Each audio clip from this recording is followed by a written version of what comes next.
আর হচ্ছে শহীদ ওসমান হাদির পরিবারের পক্ষ থেকে বলা হয়েছে যে শহীদ ওসমান হাদির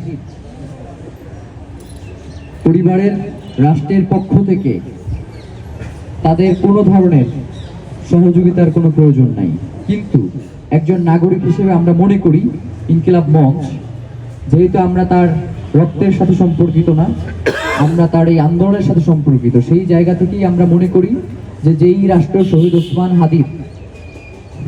ওসমান হাদিকে রক্ষা করতে সক্ষম হয় না, তার উচিত তার সন্তান এবং তার স্ত্রী, তার পরিজনদেরকে রক্ষার দায়িত্ব গ্রহণ করা।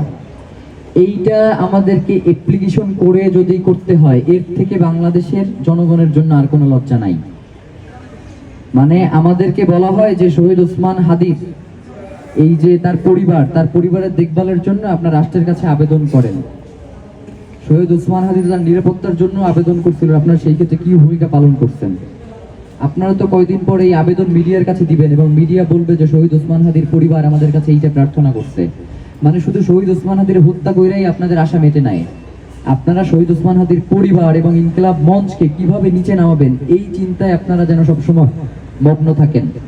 প্রিয় ভাইয়েরা, আগামীকাল আমাদের স্পষ্ট কথা, কোনো ধরনের সুশীলতা, কোনো ধরনের হাঙ্কি পাঙ্কি এইগুলো দিয়ে শহীদ ওসমান হাদির হত্যাকাণ্ডকে নাই করে দেওয়া যাবে না। আপনারা ভাবেন যে আজকে কততম দিন? আজকে 35তম দিন।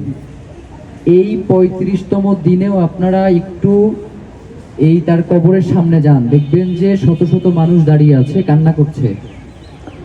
নিজ উদ্যোগে মানুষ বিভিন্ন জায়গায় আন্দোলন সংগ্রাম করছে। বাংলাদেশের ইতিহাসে এমন ঘটনা আর কোনোদিন ঘটে নাই।